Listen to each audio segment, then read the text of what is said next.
Welcome back to Rise Up. This is the I Found the Mahdi segment of our Rise Up show, which we do when we have brothers and sisters who are joining the community. And we're excited because this is a very beloved brother to us. And I will let you do the introduction, Dr. Irfan. No, this is a great individual.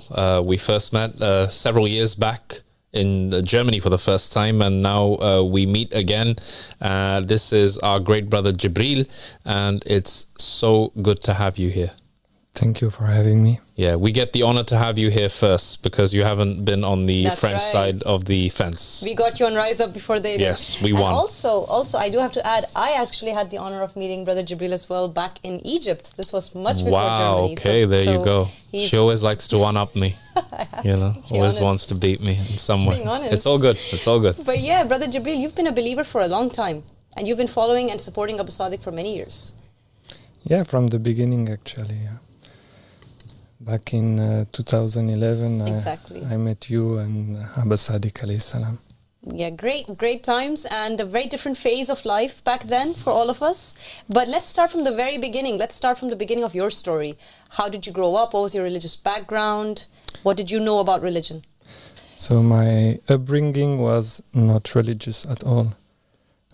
I grew up in Switzerland, and until I reached about 16 years of age, it was not religious at all, and it's only when I started by myself to ask questions, to consider the possibility of maybe one of the religion out there is the correct one.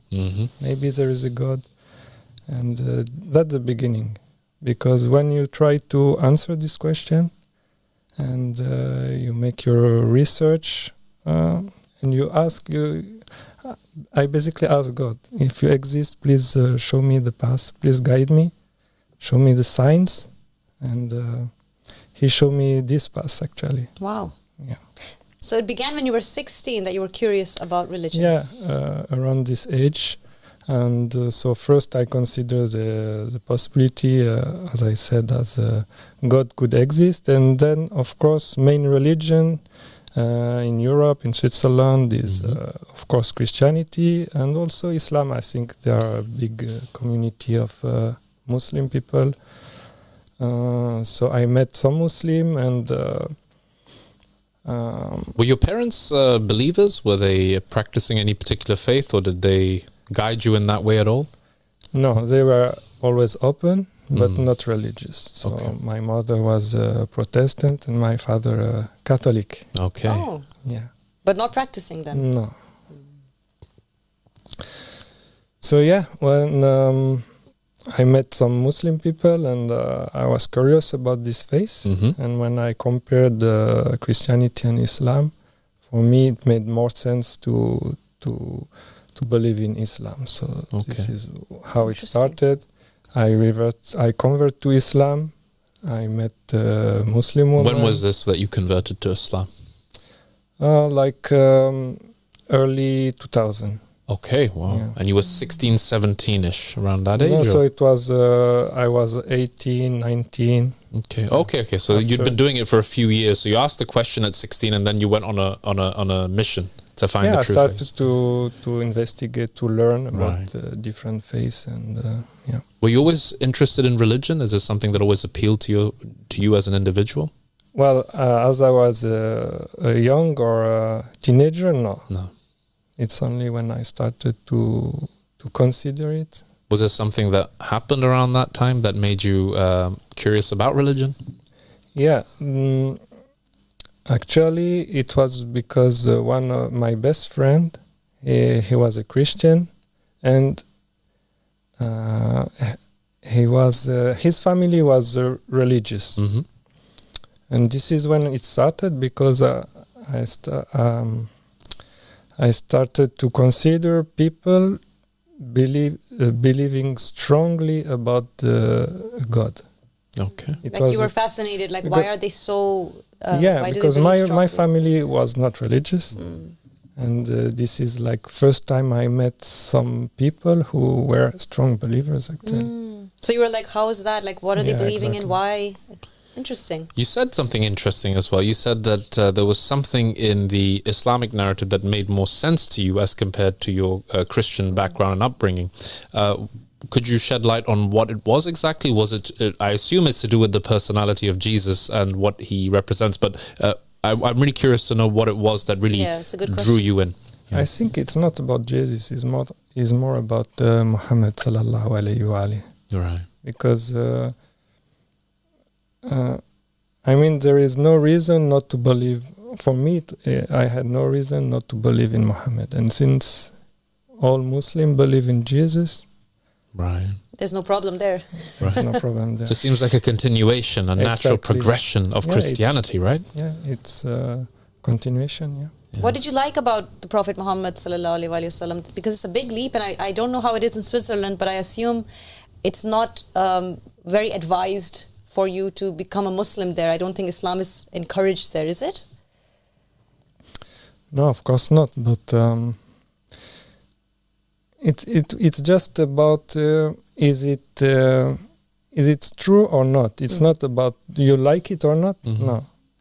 For me, it's like this. Mm-hmm. I have to be honest with myself. It's not do I like it or not. No. If it's the truth, I have to follow it. Very well said. Yeah. And I'm just imagining you being brought up in the family of your influential Christian friend that actually made you look into religion.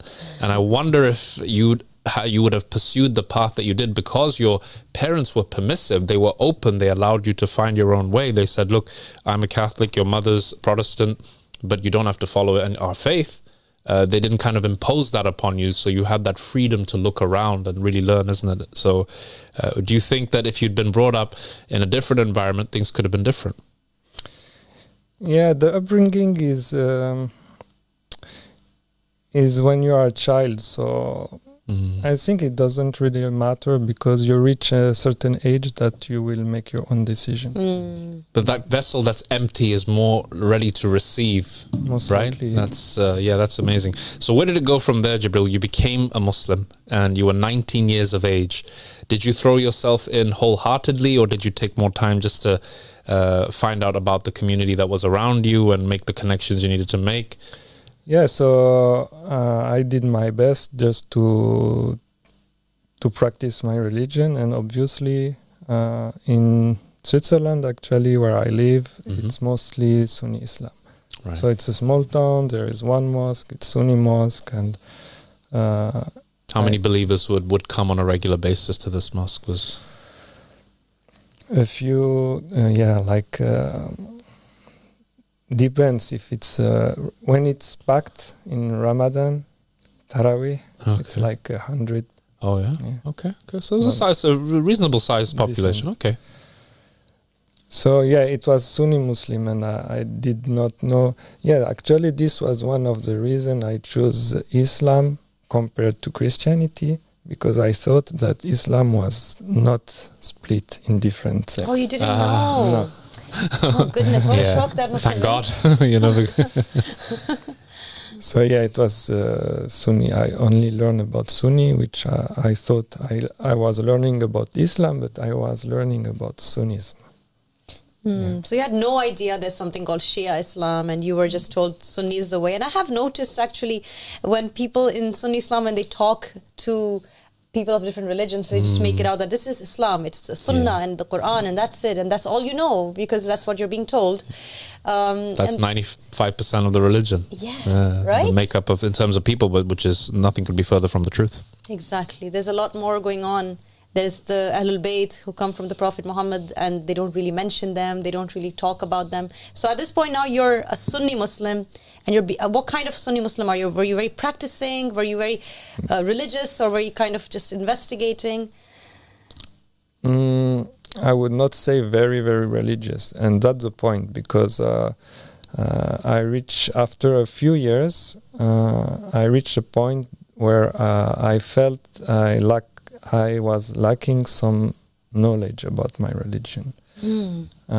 For example, I was discussing with a friend of mine who was from Israelite origins, and me as a Muslim, I understood that I should stand for the Palestinian, and he was standing for the Israelite, And I started to feel like if I want to stand for the Palestinian, I need to know the story about the Palestine, about my religion, etc. And I felt that I did not have this knowledge, and this is where I made a promise to myself that I want to be more knowledgeable, and I started to research and to learn more about this topic and religion in general. And this is the time I watched The Arrivals, actually. Oh, that's when you found The Arrivals, when you were looking for... That is so interesting. I think that's a very good point there. And then you found out Islam has more sex than Christianity. Exactly, episode 39. Right. Oh, yeah, with the imams and the name. Exactly. But I think it's really important to realize this. Yeah. People have stances. They'll stand up for a cause. Yes. And a lot of the time, they don't really know what it is that they're standing for or who they are, even their own identities. And I think it's very admirable that you realized that about yourself. You were like, hang on a minute. Why am I doing what I'm doing? Why am I saying what I'm saying? Who am I? Right? And you wanted to understand what your religion truly is. And then you went on that exploration journey and you find The Arrivals. That's really impressive. So what caused you to find it? How did you come across it? One name on the list was the Wake Up Project of The Arrivals. Right. I think it was The Arrivals. Okay. So by curiosity, I checked The Arrivals and... Wow. Yeah. Okay, so you had a list in the link description. Like in the credits. In the credits. Okay. And that was it. You went to the Wake Up Project and the rest is history. So you found that there are 12 imams that are not mentioned by the Sunnis at all. They don't really refer to them. And how was that for you when you found out that there's this whole lineage of imams that are guides, that are infallible, that God sent for us, and most of the Muslims just don't even consider them or think about them? It was very hard to believe, to be honest. Only after a few years being a Sunni Muslim, I was already... They almost... succeeded in making my mind it was hard to believe, and it took quite time to believe. Actually, I had to watch many confrontation, to read many books, to watch many debates between Sunni and Shia.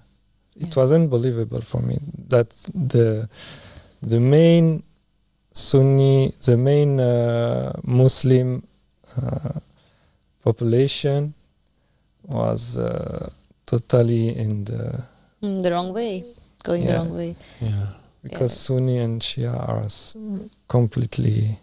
Yeah. I knew that growing up because I was 12 Shia, but Dr. Irfan was Sunni, so I think he had similar. Yeah. Kind of. But what was it for you then, that moment where you realized, after watching all the debates and looking through all the evidences, that, wow, there was a conspiracy that happened after the death of the Prophet Muhammad? What was that watershed moment? Yeah, it went over time, and but you definitely felt there's something wrong. Something is not right, because otherwise, why would you keep looking for more and more? Yeah, but I think that the Ahmadi religion of peace and light and the knowledge brought from Ahmed al-Hassan Abbasadiq, this helped. This was the final touch I needed to believe completely. Got it. Yeah. Because they really provide the answers, don't they? Exactly. Makes a lot of sense. So now at this point, what year was it when you started going down this rabbit hole of The Arrivals and the documentaries? Sorry? What year was it? Like around when was this? So I watched The Arrivals when it went out, and then I follow Abbasadiq alayhi salam when he continues his personal series. Yeah, I think it was TADS 3 or 2 or 3. The second semester, that's right. Starting to talk about Haft Sharif and esoteric knowledge, and this very episode when he talked about Ahmed al-Hassan, the Yemeni. Mm-hmm. So I Were you familiar with the character of the Yemeni when that episode came along? Is that something of course you've been I was aware of? not familiar, and So I look into it, and and I saw some people reaching out to Abba Sadiq in Egypt, and I made this journey as well. That's when you came to Egypt. That's where we met. Yeah. And what was that like for you when you decided, okay, I'm going to go and that is a big step. That's a huge leap. That is a big step. That's a big one. Yeah, actually, it felt I like it so much that I wanted to move and to join the community already. So it was back in 2011, so a long time ago. I love this community so much that I wanted to be part of it already back then. Yeah. Yeah. Had you ever seen anything like this before? How was it for you when you met Abba Sadiq there? What was that experience like?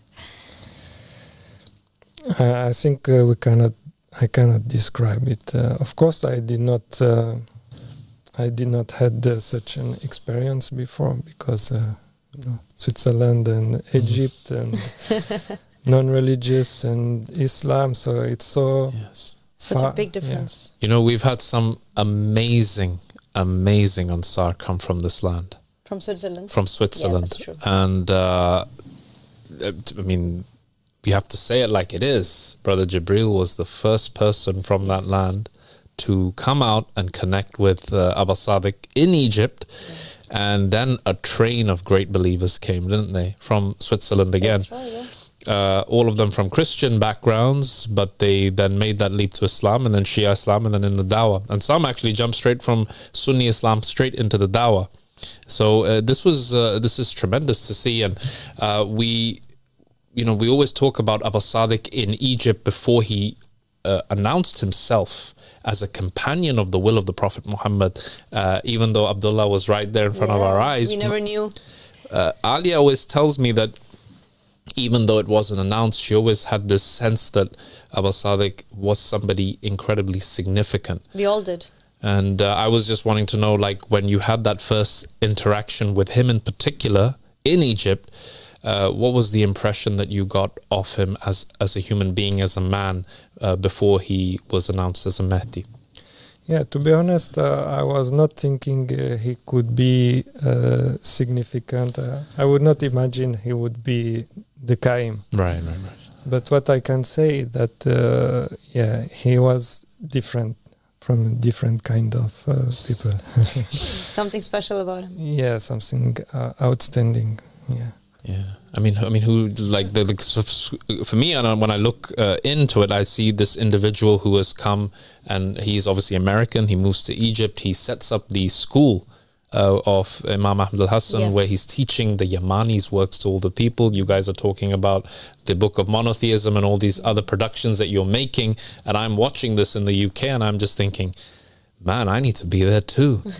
And, because you see this community spirit that's already being fostered by Abba Sadiq, and you see these faces. And I remember when I was looking at all these faces, I saw people from all over the world, very much like the community is now. Even back then, all those years ago, before we knew anything about Abba Sadiq's true rank with God and who he is and how significant of a figure he is, you guys already had that community back in Egypt. Yeah, it began that way, and it was a kind of like a microscopic version of what we have now, but it was there, and he began it in 2011. Yes. Before we knew he's the Qaim, before we knew he's mentioned in the will, he knew that Ahmad is in the will, and that was enough to start that kind of call to action, right? Because it's enough to know that there is the Yamani there now, and we need to do something. We need to get together, learn, be a family. And I think that he was so successful in that, that it grew into this beautiful community that we have today. And flying the flag for Switzerland was Brother Djibril. Yes, the first from Switzerland to come and shake the hand of the Qaim in the lands of Egypt. Djibril, you saw what you saw in Egypt. Your faith was strengthened, obviously, when you met Abba Sadiq and the community. You never let go of your faith. You've been through quite a roller coaster of a life, and you held on to that faith. Something brought you back again in Germany. Yes, of course, yeah. So when the Ansar moved to Germany, you also came over there and saw Abba Sadiq there as well. What was that like? Yeah, it was easier to go to Germany from Switzerland than to Egypt. And actually, Egypt I visited 3 times in 1 year. Yeah. That's just to say how much I like it. Yeah. In Germany again, I heard that the community moved to Germany, so of course I was not very far. So first thing came to my mind, let's go and visit the community again. Yeah. And again, I visited, I think 2-3 times. No, I very vividly remember meeting you in the Kropak building where we met, and we had a very amazing chat. And I was like, "Who is this very calm, serene individual?" You know. And they were telling me, "Well, we've known him since Egypt. He's been with us for a very long time." And I just felt like a kindred spirit. Like I felt the same in you as I had that willingness to look for the Mahdi, right? If there is a savior figure, then we should know how to identify them. Yeah. Out of the different proofs, and what was it? So where was it when, I mean, what I was really interested in, when the Yamani episode came out, you made this big decision to go and visit Egypt. Not many people did. There was a very, very small handful of people. So you weren't familiar with the character of the Yamani. And then you were. At what point what was it that made you take that big leap and decide to go to Egypt in those very, very early days of the Dawah? I don't remember exactly, but what I remember was what you just said about how to identify a man from God. And already back at this time, it was known to me actually that the 3 proofs, the will, the knowledge, and the supremacy of God. And that was it. That was it. You felt like you have a duty to find this man and to meet him and talk to him and to actually connect with him, and you did that. And it shows your sincerity, that you really wanted to be part of the truth. All the way from the back when you were 16 years old, you were looking for something, and I guess you found it in Egypt when you met Abu Sadiq. Exactly. That's beautiful. Yeah. And that led to you coming back again in Germany and talking to the Ansar and being part of that community. You've always been very closely linked to our community, walking alongside us. And I think that shows a lot. Have you had any spiritual experiences that you can share that kind of strengthened your faith or made you say to yourself, yes, I'm going on the right track? I had a couple of dreams, just like to confirm. It would be difficult for me to go through to explain the dreams, but yeah, I had some vision, some dreams. It was just helped me to confirm that it was the correct path. Oh no, dreams form a big part of our spiritual journeys, and I think everybody here is familiar with the 12th surah of the Quran, Surah Yusuf, in which the whole journey begins with a dream. And tell us about the effect of now seeing the Dawah in Germany to now in the UK. What differences have you noticed? I mean, even from Egypt till now, the only difference I see is the size. I love that answer. That's so true. Right. It is the only real difference. Yeah. Because Abu Sadiq is the same, the values are the same, we still have that sense of brotherhood, sisterhood, be there for each other, but now we're a lot more than we were. The size. Exactly, the size. So coming into the community, how would you describe how it felt for you here in England? Because it is bigger, and we have our own headquarters here now, we have a basilica. How was it like for you to walk in and see all of this, like how much we have advanced and grown? Yeah, it's amazing. And first thing one can notice when they come here is how people, especially children, they are happy and looking good. Yeah, that's it. That's how we began the show. We were talking about the children of this community. When people are looking at the kids here, all the facilities that they have and this care that they get around the clock, from all angles. Our kids are definitely the most privileged kids on the face of planet Earth. You make sure of that they're taken care of. Yeah, right. And that comes directly from Abu Sadiq, right? He always says, well, we have to also be like children, and to imagine a world without children, those smiling faces, that innocence, that purity of intention, all of those things that children come with, we see reflected, hopefully, in the rest of the community as well. So, Brother Djibril, you have this very unique journey. You've come from a very interesting background that was nominally Christian. You were from a Christian background, and then you found yourself all the way from Christianity to Islam, to Shia Islam, and then to the movement of the riser of the family of Muhammad. If there's somebody else who's listening, how would you distill the wisdom that they need to make the same journey that you did? What would be your words of advice to somebody who is really seeking the truth in this time? Start from the beginning. Ask yourself, does God exist? So if you agree that the possibility that God exists, then where should God be? Which religion? And just entertain this thought, these possibilities, and always be honest to yourself. Ask God, as I did, oh God, if you exist, show me, guide me, and never despair. Always expect good, and for sure you will find. Yes. It's simple, beautiful words, but it really is that. Yeah. That's all it is. It is that simple, isn't it, to find God? I think it's very simple, yeah. I think the world makes it complicated. Yeah, no, God speaks to us in all things, and He's always calling us back home, isn't He? And when you asked that question, you were given, like you said, visions, dreams, signs, synchronicities. We all get them, but few people act on them. And to have that confidence and faith to act on these crucial responses that God gives us, to recognize and respond to them, is really what makes all the difference. And I think whenever we have somebody sitting on the couch here, we're always talking to the people who are in the same place as they once were. Yes. And in a place where they feel like there is something missing. They're missing God in their life. And to ask that question of yourself, that if I believe there is a God, where is He right now? Yeah, exactly. And that is the crucial question that will make all the difference once you ask it with sincerity. Because God always responds, right? Sincerity, yeah. That's the word. That is the word. Can I ask you, as someone who has known Abu Sadiq from 2011, it would be so lovely to have you tell the world, if you were to have to describe Abu Sadiq to someone, if someone meets you and says, who is he? What does he mean to you? What would you say?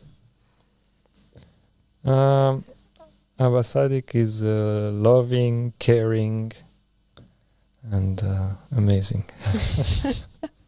That's it in a nutshell. That's it. You heard it from Djibril. Thank you so much, Djibril. I think that I would like to say something about Djibril now. Yes, please. Oh, yes. Tell us about your first interaction. I just think that he's such an amazing brother, and we're so honored that he came on the show today, because he, as everyone has seen, is the most humble, kind and gentle soul that you will come across. And I think that you're inspiring to many out there who don't let religion be as simple as it should. They don't see God as simply as they should. For someone like yourself who grew up in Switzerland, who had the whole world at your fingertips, you could have chosen any path. But you chose to go ahead and look for something that was unfamiliar and unknown to you, because you do love God deep down, and that's something so beautiful. And I think there are people out there like you who must be wondering if they can make that leap of faith, and hopefully your story inspires them. Inshallah. Inshallah. And speaking with Brother Djibril today, it just brings to my heart and mind the statement of the Imam that he gave to Abu Sadiq, is that God does not misguide His sincere servants. Absolutely. And I just have this overwhelming feeling of the sincerity that you had to find God. And of course, why would God misguide somebody who sincerely seeks Him? And Brother Djibril indeed found God in creation through the Spirit of God veiled in a man, and that man is here among us today. His name is mentioned in the will of the Prophet Muhammad, and his name is Abdullah, the servant of Allah, and he has come in this day and age to build the divine just state. He just needs supporters like our beloved Brother Djibril and all of you watching who are sincerely seeking God to come together under the seventh covenant and really work to make it happen. This is what we need. We need the worker bees. The king bee is here, and now the worker bees need to come, and then we can have a new earth. And Djibril is very aptly wearing yellow as a very great worker bee. Yes, God the bee bless symbol. him. Thank you for joining us today, Brother Djibril. Thank you very much, for your Brother time. Djibril. Thank you for your inspiring words, and thank you for tuning in. We hope you'll see you again tomorrow for another episode. And until then, Assalamu alaikum wa rahmatullahi wa barakatuh.